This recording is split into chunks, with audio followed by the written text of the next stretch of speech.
이 시간에는 능동적 순종 7번째 시간으로 이 시간에는 정의철 목사와 합신의 목사들이라는 제목으로 살펴보도록 하겠습니다. 사실 긴 시간 동안 이 능동적 순종에 대한 신학적인 해결책이 나오지 않고 이런 논박들 속에서 심각한 또 이단이라는 이름까지 붙여가면서 심각한 양상을 보이고 있습니다. 자, 우리가 이런 흐름대로 우리가 볼 때 좀 더 우리가 많은 고민을 하지 않을 수가 없는데 제가 이 능동적 순종 교리 이단인가 이 책을 통해서 제가 말씀을 드렸지만 처음부터 제가 이 능동적 순종 교리에 관한 논쟁의 핵심은 인간론, 존재론에 있다. 그 얘기를 말씀을 드렸지만 사실은 아직도 이 문제에 대한 논리적 접근을 또 학문적이고 신학적인 접근을 잘 하고 있지 않습니다. 오늘 질문도 그렇고 제목 자체를 정의철 목사와 합신의 목사들이라고 제목을 잡은 이유는 여기 바른믿음의 정의철 목사님께서 합신 출신 목회자들에게서 자주 발견되는 14가지 청교도 개혁주의, 아르뱅주의 이렇게 했습니다. 아르뱅주의가 뭔지는 제가 곧 말씀을 드릴 거고, 오늘이 7월 18일인데 여기 2023년 7월 18일자 정의철 목사가 이 글을 올렸습니다. 자, 이렇게 여기 나오는 글들을 제가 보면 제가 여기서도 항상 먼저 말씀드렸죠. 먼저 멘탈리티의 핵심 키워드, 신성한 내면화의 구상화, 의미, 통일성, 도약, 이 5가지 키워드 반드시 알아야 된다라고 했습니다. 그런 것들을 이런 신학적 논쟁에서만이 아니라 우리 일상의 삶에서도 매우 중요하기 때문에 구체적으로 정확하게 알아갈 필요가 있습니다. 물론 지금 이 제목인 이 정의철 목사와 합신의 목사들이라는 이 논쟁 안에서도 그 중요성을 발견할 수 있습니다. 제가 먼저 말씀드렸듯이 정의철 목사는 제가 여기 2번 쳤는데 합신 출신의 목사들이 자주 발견되는, 제가 금방 말했듯이 제목으로 이렇게 했습니다. 제가 인용해 온 이 자료들은 역시 여기에 있는 이 글인데, 여기에 보면 나와 있듯이 한번 읽어보겠습니다. 요즘 합신 출신 목회자들에 대한 우려가 많다고 한다. 정의철 목사의 말입니다. 나도 그런 우려에 대해 들은 적이 있는데 내가 직접 경험한 점들을 이야기하고 싶다. 나는 그것을 알미니안주의적 칼뱅주의를 뜻하는 신조, 아르뱅주의라고 말하고 싶다. 도르트 신조가 이단 사상으로 정제한 알미니아 신학을, 아르미니스주의 신학이죠, 복음으로 발전시킨 청교도 개혁주의라고 말하는 것도 좋을 것 같다. 이건 순전히 정의철 목사의 말입니다. 지금부터 말하는 아르뱅주의에 대한 말들이 모든 합신 출신 목회자들 전부에게 해당되는 내용은 아니다. 내가 접해본 어떤 합신 목사들에게서 느낀 점들이다. 이거를 읽는 분들이 합신 출신 목회자들 전체에 해당되는 문제들이라고 여기지 않기를 바란다 라고 말했습니다. 제가 여기 그대로 옮겨왔지만 여기 보면 말은 합신 출신 목회자들 전체에 해당되는 문제라고 여기지 않기를 바란다 이렇게 말했어요. 그 말은 그렇게 했지만은 그럼 실제로 그런가? 그러니까 합신 목회자들 전체에 해당되는 문제들이라고 여기지 않게 되기를 바란다. 이 말은 이렇게 했어요. 그러나 기사 제목에서 뭐라 했습니까? 기사 제목 여기에 나와 있듯이 뭐라고요? 여기 나오듯이 합신 출신 목회자들에게서 이렇게 말했잖아요. 그러니까 합신 출신 목회자들이 이렇게 말했기 때문에 기사를 보는 사람에 따라서 다르게 느낄 수가 있는 거죠. 그러니까 합신 목회자 전체를 말하는가? 아니면 정의철 목사의 주장에 반대하는 일부의 이런 합신 목회자들에 해당되는가? 그러니까 능동적 순종에 반대하는 그런 사람을 말하겠죠. 이거를 분명히 말해야 되는데 기사를 보는 사람에 따라서 이렇게 다르게 느낄 수 있다. 여기는 분명히 아니라고 했지만은 합심 목회자 모든 합심 목회자들 전부에 대한 내용 아니라 했지만은 제목을 이렇게 잡았으니까 제목을 이렇게 말했기 때문에 제목에서 이렇게 됐기 때문에 합심 목회자 분들이 보면 썩 그렇게 기분이 좋을 리가 없겠죠. 여기 말하고 있듯이 여기 나오는 말처럼 그러면 이 청교도 개혁주의를 했는데 청교도 개혁주의 이게 이렇게 하나로 될 수 없는 건데 이게 뭐 청교도와 개혁주의라든지 이렇게 되는 건데 어쨌거나 이거를 정의철 목사가 청교도 개혁주의를 하면서 이게 아르뱅주의라고 한 게 이게 맞느냐 하면 결코 그렇지 않습니다. 순전히 그냥 정의철 목사의 주장에 불과한 거죠. 아르뱅주의라는 게 무엇이냐 하면은 이 아르뱅주의라는 제 서재에도 책이 있지만 이 책에 아르뱅주의라는 게 천하무적 아르뱅주의라는 책이 있어요. 신광은 목사님께서 쓴 책인데 이 단어는 최초로 고안해서 이렇게 한 거죠. 이 자료는 위키피디아 자료에서 이렇게 보면 요 5가지로 나와 있어요. 그러니까 전적이지 않은 타락, 조건적 무조건적 선택, 보편 속죄, 저항할 수 있는 은혜, 성도의 견인. 그러니까 이 아르뱅주의라는 것은 이 아르미니우스주의와 뱅자는 칼뱅에서 나온 거니까 칼빈주의가 이렇게 혼합이 된 거다라는 거죠. 그러니까 우리가 여기 좀 읽어보면 말이 좀 이렇게 헷갈리잖아요, 그죠? 여기 보편 속죄 같은 우리 이 도르트 신조는 제한 속죄를 말하는데 누구든지 믿기만 하는 구원을 얻을 수 있다. 그러니까 이런 게 아니고 제한 속죄를 말하는 거죠. 저항할 수 없는 은혜, 성도의 견인도 들어가지만은 또 이런 부분이 들어가니까 조건적 무조건적 선택, 전적이지 않는 전적 타락, 그러니까 이런 거 막 혼합이 되어 있다라는 걸 하여튼 말하는 것이 이 아르뱅주의라는 겁니다. 그러면 과연 청교도나 그죠? 여기 같은 건 아니라 했습니다. 청교도나 개혁주의가 이렇게 가르쳤는가? 결코 아니에요. 청교도나 개혁주의가 아르뱅주의라면 그죠? 학문적으로 그냥 이 정도 수준의 예를 제가 옮기는 게 좀 많으니까 이 정도 수준의 그냥 뭐 이 글로서 말하는 거 가지고 말할 게 아니고 학문적으로 신학적으로 더 논증을 해야 되는 거죠. 뭐 내가 만나본 몇 사람이 그렇더라. 아니 그 몇 사람 가지고 모든 이런 그 합신의 목회자들 또 청교도나 개혁주의나 뭐 이런 걸 다 그냥 도매금으로 다 넘길 수는 없잖아요. 그러니까 여기 이런 어떤 신학적인 결과나 논박에 대한 어떤 결론이 나려면은 학문적으로 이 5가지를 증명해야죠. 그렇지 않으면 이 수많은 합신의 목회자들을 이단으로 만들어가는 거죠. 왜 그렇습니까?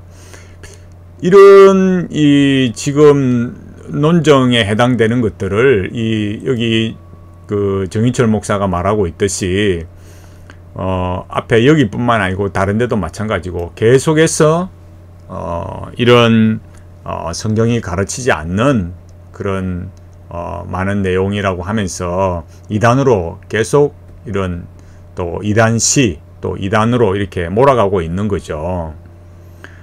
여기 보면 정인철 목사가 기사에서 말하는 이 14가지 쭉 논점이 있습니다. 이걸 다 뭐 지금 당장 읽을 필요는 없고 제가 우선 이제 이 능동적 순종에서 말씀드리려고 하는 핵심은 뭐냐면 이 1번 4번에 나오는 거예요. 1번 4번 다시 보면 어떻습니까?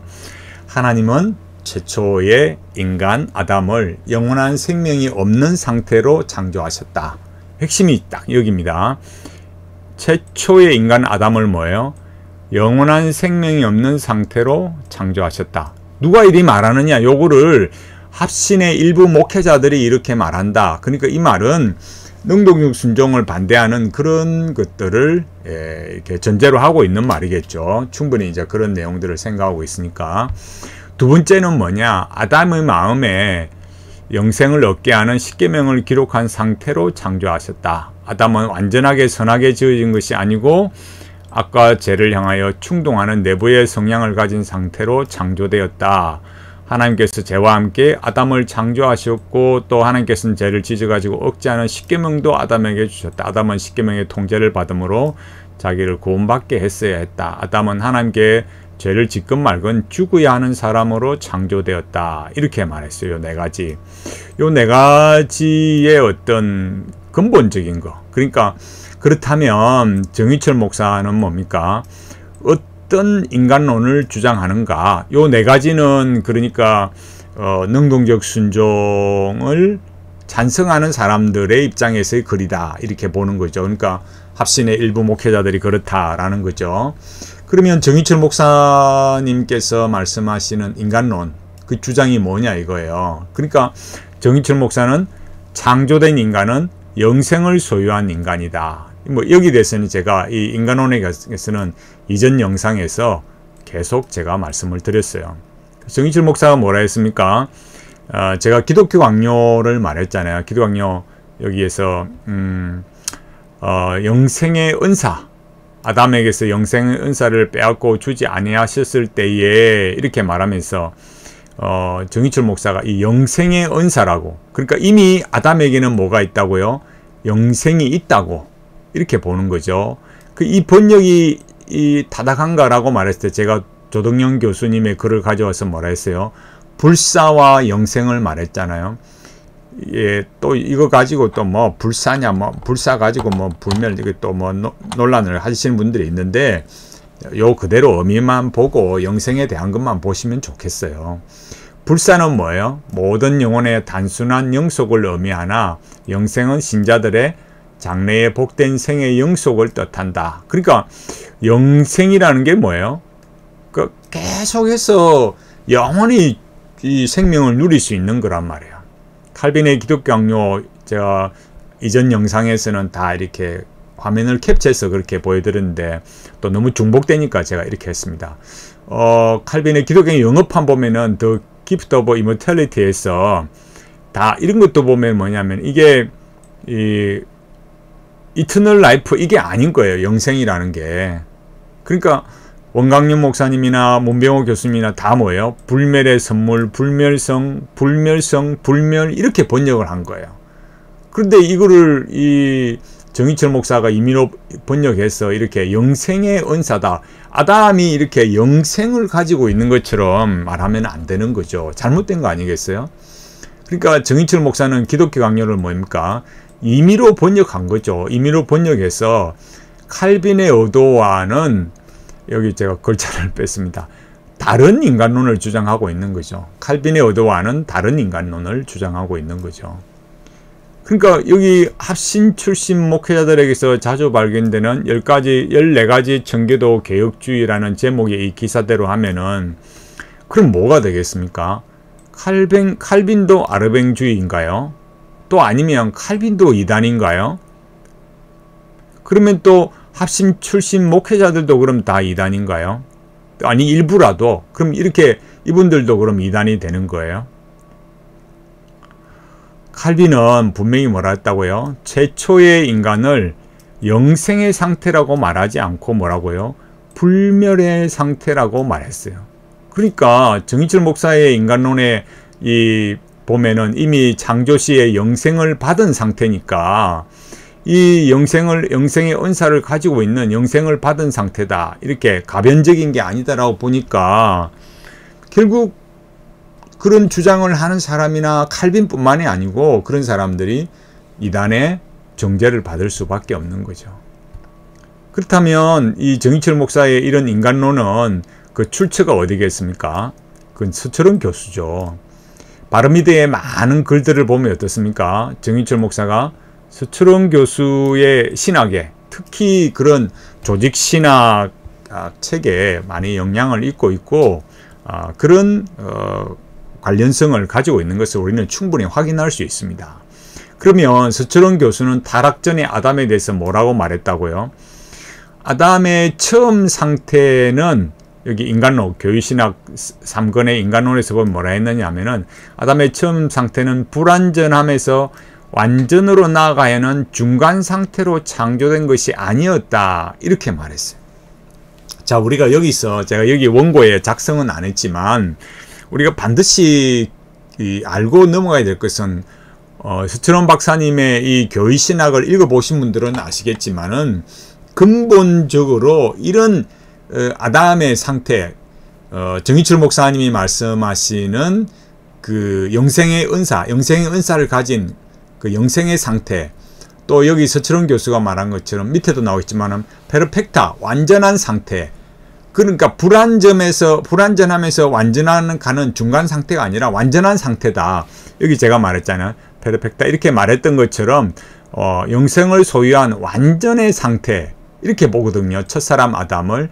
이런 거는 그 근본적으로 서철원 교수님의 인간론이 뭐냐라고 할 때 칼바르트의 그런 인간의 도약, 그런 존재론적 도약을 경계하다 보니까 그 반작용으로 나온 것이라는 것을 조금만 책을 읽어보면 알 수가 있어요.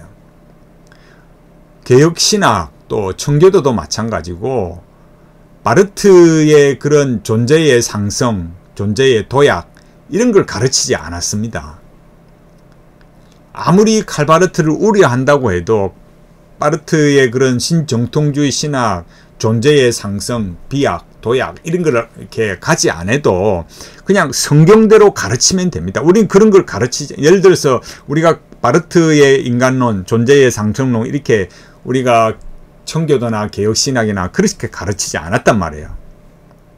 그러니까 지금 제가 계속 말씀드렸듯이 근본적인 문제는 뭐냐라고 할 때 인간론, 이 존재론에 있다라는 것을 분명하게 우리가 알아야 된다라는 겁니다. 그렇지 않으면 이 능동적 순종 논쟁은 사실은 아무런 의미가 없어요. 그러니까 우리가 뭘 배워가고 알아가는 것은 성경에 명시적으로 말한 것은 분명하게 말할 수 있죠. 그러나 명시적으로 나와 있지 않은 건 어떻습니까? 성경의 전체 원리와 또 이미 확립된 교리에 의해서 우리가 하나씩 추론하고 논증해 감으로써 하나의 성경의 전체적인 흐르는 맥락들과 또 교리를 보면서 새로운 또 이미 있는 것들을 또 확립해가고 만들어갈 수 있는 거죠. 그러나 어떤 지금 제가 여기 말씀드리는 이 인간론처럼 너무 어떻다고요? 자기 자신의 어떤 신학적 관점을 가지고 가다가 바르트에게 탁 걸렸단 말이에요. 바르트 이렇게 가면 안 되겠구나 라는 건데 그 칼바르트의 신정통주의 신학에 나타나는 인간론 모든 것이 제가 계속 강조하지만 이 능동적 순종도 마찬가지고 인문학, 영성, 관상기도 이런 것도 마찬가지고 계속해서 뭐라고 했습니까? 인간론이 뭘 말하는가? 인간론이 무엇인가? 이걸 보라는 거죠. 그러니까 바르트의 그런 신학에 대한 특히 뭐요? 인간론에 관한 것, 상승의 신학, 존재의 상승, 비약, 도약 이런 거에 관한 반작용이 이 서철원 교수의 신학에 서려 있는 거예요. 그게 너무너무 많이 나타납니다.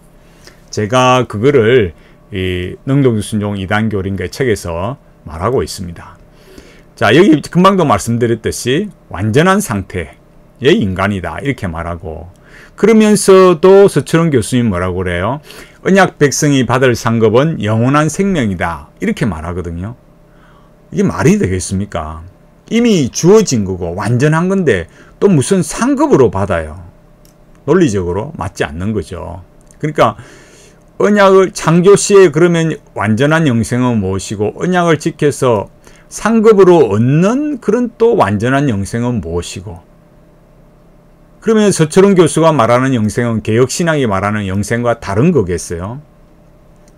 그러니까 이런 논리적인 그런 결과가 불합리하게 나타나는 거죠. 서철원 교수는 뭐라 했습니까? 역시 인간론에서 뭐라고 하느냐라고 하면 아담의 처음 상태, 아까 앞서 말했던 뭐라 했어요? 중간 상태로 창조된 것이 아니었다. 완전한 거라 했잖아요. 또 육체적 불사의 능력에서 보면 죄의 상해가 가해있지 않는 한 죽지 않게 창조되었다 이렇게 말했잖아요. 육체는 죄를 짓지 않는 경우만 죽지 않게 창조되었다. 그러나 현실은 어떻습니까? 아담은 죄를 지었기 때문에 죽었죠. 여기 서철원 교수님 말씀하신 것처럼 그러므로 죄 짓지 않았으면 영혼과 함께 영원히 살 수 있었다. 그러나 현실은 어땠다고? 아담은 죄를 지었고 영원히 살 수 없었어요. 서철원 교수는 아담이 어떻다고요? 완전한 영생을 소유하지 않았음을 어떻게 합니까? 확인해 주고 또 확인해 준 거죠. 왜 그렇다고요? 완벽하다면 여러분 조금만 생각해 보세요. 영생이 어떻다고요? 이 영생이 완전한 것이고 영생이라 하면 어떻다고요? 앞에 조동영 교수님의 불사와 영생이라는 거에 나왔듯이 이게 영원한 생명이란 말이에요. 그러면은 영생을 가지고 있는데 그러면은 영생을 소유한 인간이 그러면은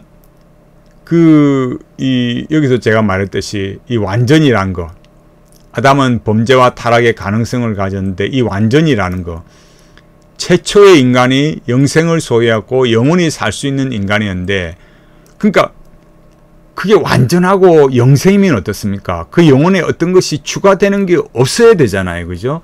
없이 그냥 천국에서 영생을 누리는 거 그게 아니겠어요? 그렇다면 천국의 영혼이 뭐예요? 불완전할 수는 없고 또 에덴 동산의 인간도 불완전해서는 안 되는 거죠. 그러나 현실은 어떻다고요? 에덴 동산의 인간은 역사상의 한 시점에서 분명히 어떻다고요? 범죄하고 타락했어요. 역사적 사실인 거죠. 그러면 완전이라는 말이 가능하냔 말이에요. 그리고 조금만 생각해 보세요. 논리적으로 안 맞지 않아요? 그러니까 타락 전 아담을 서철원 교수님 뭐라고 묘사를 했냐면 죄 짓지 않을 수 있음의 상태였다. 그러니까 아담은 죄 짓지 않을 수 있음을 받았음이라고 이 제목 자체도 챕터에서 이렇게 했거든요. 인간론에서. 라틴어로 이렇게 서철원 교수가 표기한 건 뭐예요? 이 라틴어는 뭐예요? 어거스틴의 인간론에서 이 인간의 그 네 가지 상태에 대해서 이렇게 말하는 거잖아요. 그러니까 이 죄를 지을 수 있는 상태. 그러니까 이 서철원 교수님이 말하는 아담이 죄 짓지 않을 수 있는 상태라는 것은 죄를 안 지을 수 있는 거지 죄를 완전히 안 짓는 상태는 아니란 말이에요. 그러니까 아담에게 영생이 주어졌다고 하는 것은 그럼 결국 뭐겠습니까? 늘 이 서철원 교수님이 강조하듯이 사변이 돼버리는 거죠. 그냥 그건 말장난이고 객관적 진리가 절대적 진리가 될 수가 없는 거죠. 인간이 그냥 추론에서 추론으로 끝나는 것에 불과한 것밖에 안 되는 거예요. 서철원 교수님이 말씀하시는 이 영생, 그는 뭡니까? 완벽한 영생이니까요. 그러니까 인간이 죄를 지어서 타락할 수 있는 존재였다 이러면 완벽한 말이 들어갈 수가 없잖아요. 창조시 아담의 상태에 대해서 뭐라고요? 서철원 교수와 정희철 목사는 완전한 영생의 상태라고 말하고 개혁신학은 뭐예요? 가변의 상태. 가변의 상태이기 때문에 죄를 안 지을 수 있는 상태. 그러니까 죄를 지을 가능성이 있는 상태다 이거예요. 서철원 교수님이 말하는 영생은 뭐예요? 칼빈이 말하는 불멸의 상태. 그거 말하는 게 아니겠어요? 제가 말을 잘 못했나요? 분명히 그렇잖아요. 제가 늘 말씀드렸듯이 뭐예요? 인간론이 삶을 지배합니다. 인간론은 존재론이고 존재론이 삶을 지배합니다. 존재는 관계가 지배합니다. 관계가 존재를 지배합니다. 이 의미와 통일성이 너무 중요한 거죠. 그래서 제가 다시 말씀드리지만 이 멘탈리티의 핵심 키워드 신성한 내면화의 구상화, 의미, 통일성, 도약 반드시 알아야만 되는 거예요. 지금까지 제가 6번이나 이 능동적 순종에 관한 이런 글을 올렸지만 정희철 목사는 왜 인간론에 대해서 대답을 못할까요? 놀랍지 않습니까? 왜 정희철 목사는 답을 못 하겠습니까? 제가 여기 6분, 7번째입니까? 8번째입니까? 제가 헷갈리는데. 그러니까 하여튼 지금까지도 제가 인간론에 대해서 계속 능동적 순종의 근본적인 이 문제의 이 시초의 해결책이나 또 문제가 발단이 뭐냐, 인간론이 잘못되어 있다, 이거를 제가 계속 말씀드렸잖아요. 그런데도 정희철 목사는 대답을 못하고 있다고요. 그러면서도 정희철 목사는 뭐예요? 이 왜 합신의 목회자들을 이단으로 몰아가겠습니까? 정희철 목사가 말했든지 여기 합신의 목회자들 전체가 아니고 일부라면 그 일부가 누구이고, 누가 이렇게 아르뱅주의, 왜 이단이라 하겠어요? 정희철 목사가 여기서 뭐라 했습니까? 도르트 신조가 이단으로 정죄한 사상을 알미니안 신학의 복음으로 발전시킨 청교도 개혁주의. 이건 이단이라는 말이잖아요. 그러니까 정희철 목사가 뭐예요? 합신의 목회자 중 누가 이단인지 특정해서 말해야 되는 거죠. 안 그러면은 합신의 목회자들께서 얼마나 마음이 상하시겠어요. 합신의 목회자 분들이 뭐 한두 분도 아닌데 도대체 누가 이렇게 분명하게 이렇게 말하느냐, 그걸 말해야죠. 그러나 제가 말씀드리는 대로 정희철 목사님께서 주장하시는 이런 14가지 중에서 뭐예요?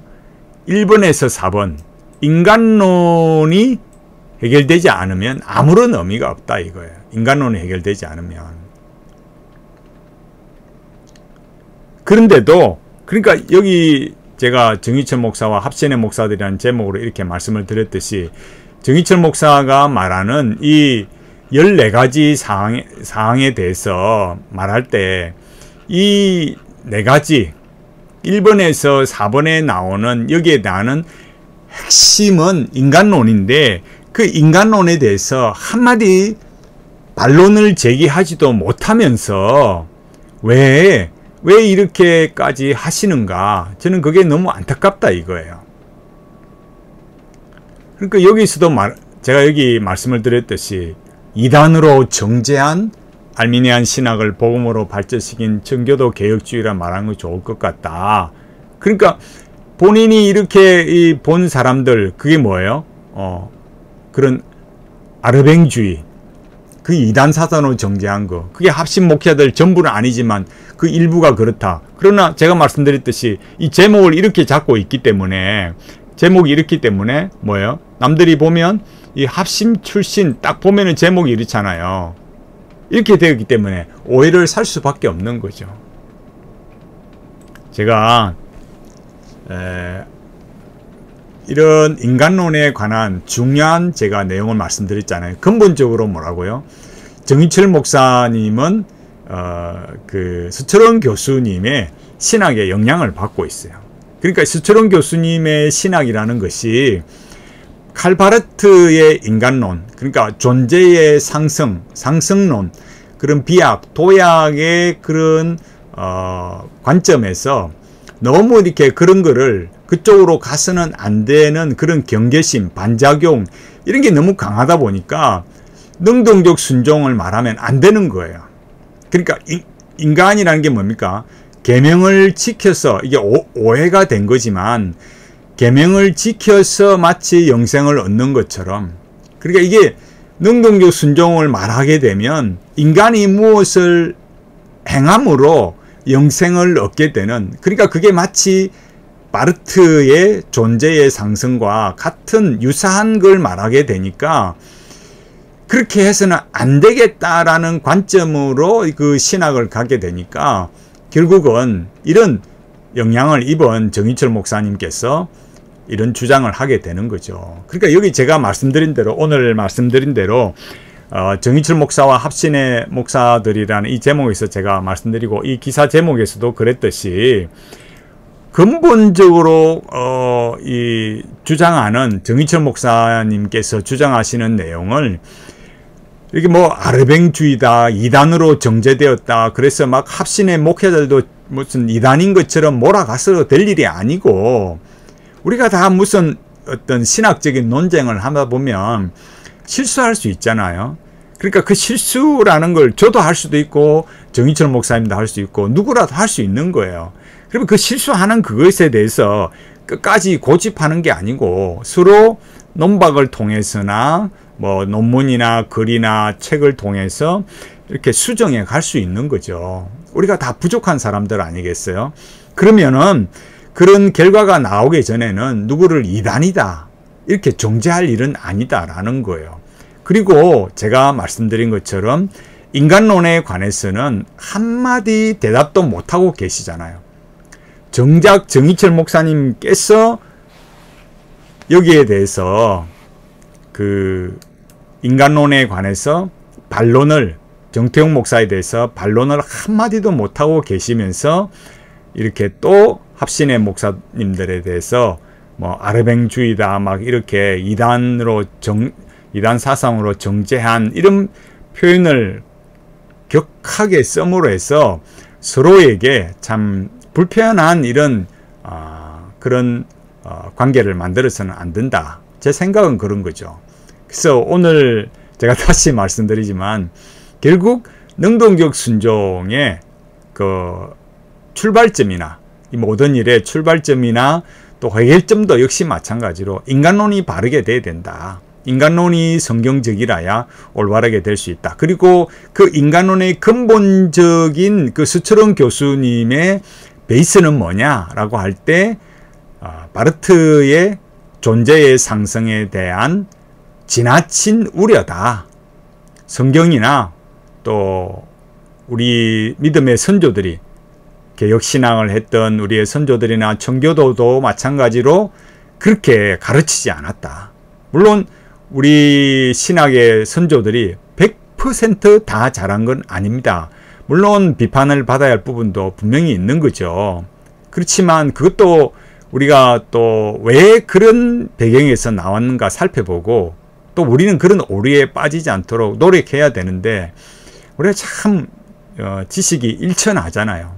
그러니까 서로 기도하면서 이런 문제들을 잘 해결해 갈 수 있기를 간절히 바라고, 우리가 이런 현실적인 문제, 오늘 기사 내용을 통해서 살펴봤듯이 결국은 인간론인데 성경적으로 바르게 잡혀서 또 바르게 이렇게 정립을 해서 우리가 이런 능동적 순종의 논란도 하나님 앞에 우리가 바르게 이렇게 하나의 교리로서 자리 잡을 수 있도록 모두가 다 기도하면서 함께 서로 격려하고 응원하는 그런 아름다운 모습이 되면 좋겠습니다. 또 다음 시간에 말씀드리도록 하겠습니다.